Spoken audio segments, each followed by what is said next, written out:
Halo semua, selamat datang di kelas online pengauditan 1. Kali ini kita akan membahas chapter 9, di mana chapter 9 ini mengenai penilaian resiko atas salah saji. Jadi, di chapter 9 ini kita akan banyak berbicara masalah resiko audit. Mari kita lihat terlebih dahulu atas overview-nya. Oke, jadi di chapter 9 ini ada 9 topik bahasan yang akan kita bahas satu persatu. Jangan lupa tonton videonya satu-satu. Oke, mari kita lihat terlebih dahulu yang pertama. Jadi, kita pertama bicara masalah resiko audit, di mana resiko audit erat hubungannya dengan masalah resiko salah saji. Nah, resiko salah saji terdapat dua level atau dua tingkatan, yaitu tingkatan di laporan keuangan, jadi secara keseluruhan, dan juga tingkat di asersi. Jadi kalau kalian masih ingat, tujuan audit adalah untuk memastikan asersi manajemen sudah terpenuhi atau tidak, ya. Contohnya ya seperti keberadaan, kelengkapan, akurat, klasifikasi, dan lain-lain. Oke, di dalam tingkat asersi ini terdapat dua resiko, yaitu resiko bawaan atau inherent risk, risiko pengendalian atau control risk. Nanti kita akan bahas.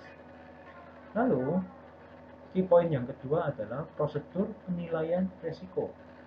Jadi di sini ada macam-macam prosedur untuk bisa menilai resiko. Salah satunya pertama yaitu wawancara. Jadi di sini kita mencari informasi dari wawancara, prosedur analitis, observasi dan inspeksi, diskusi dengan tim audit dan prosedur lainnya. Jadi di sini dengan menerapkan prosedur-prosedur ini kita nanti bisa dapat mengambil kesimpulan atas resiko yang ada di perusahaan seperti apa.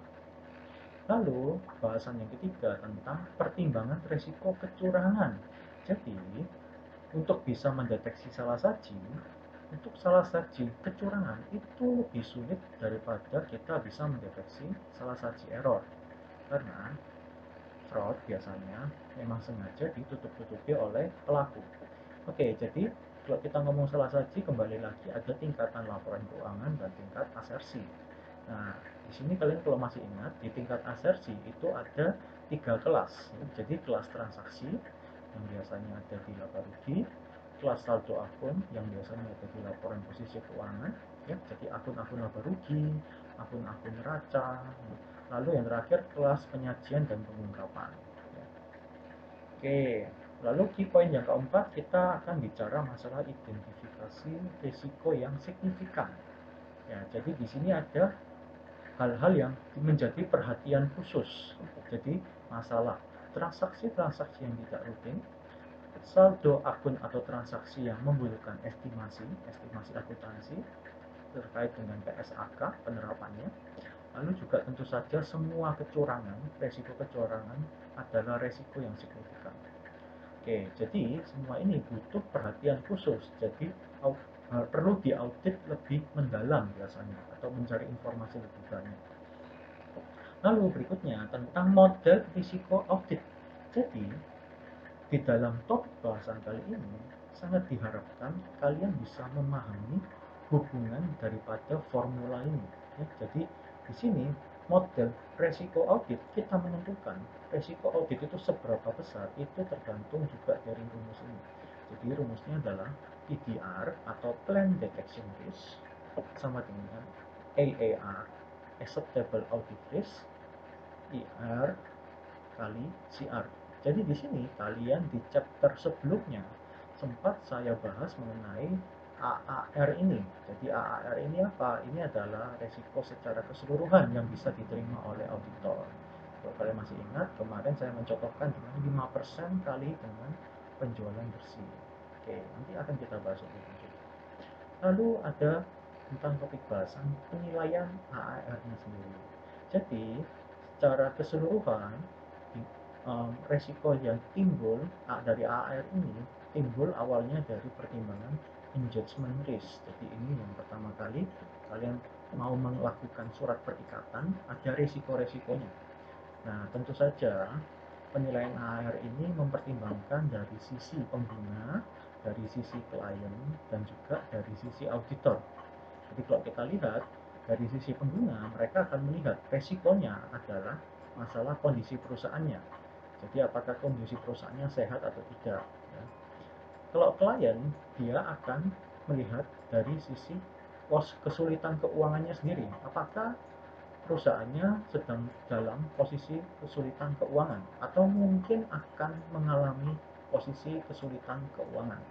Lalu, jika dari auditor, auditor akan mengevaluasi integritas manajemennya.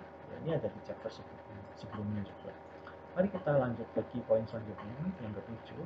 Jadi, selanjutnya adalah penilaian inherent risk. Di sini, penilaian inherent risk lebih melihat ke segmen-segmen laporan keuangan.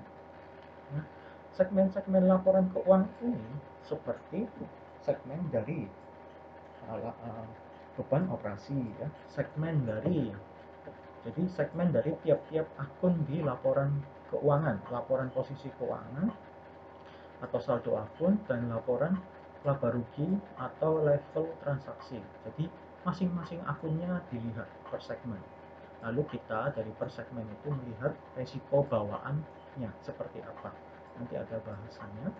Di sini kita akan bisa menentukan resiko itu seberapa besar sehingga kita akan menentukan berapa banyak jumlah bukti audit yang harus kita kumpulkan. Nah, jumlah bukti audit bisa dikumpulkan dengan kita menerapkan prosedur audit.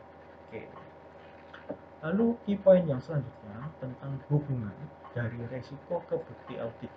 Di sini ada banyak faktor-faktor yang mempengaruhi hal tersebut. Jadi ada resiko audit atas segmen, terus masalah materialitas kinerja, dan resiko ke tujuan audit atau asersi. Keterbatasan pengukuran, karena ini masalah subjektivitas dari auditor. Kertas kerja dari tes bukti rincian saldo, revisi risiko dan bukti audit. Jadi yang terakhir ini rumus, ya. Jadi rumus daripada model risiko audit itu bisa direvisi. Lalu untuk key point yang terakhir, masalah hubungan risiko dan materialitas ke bukti audit.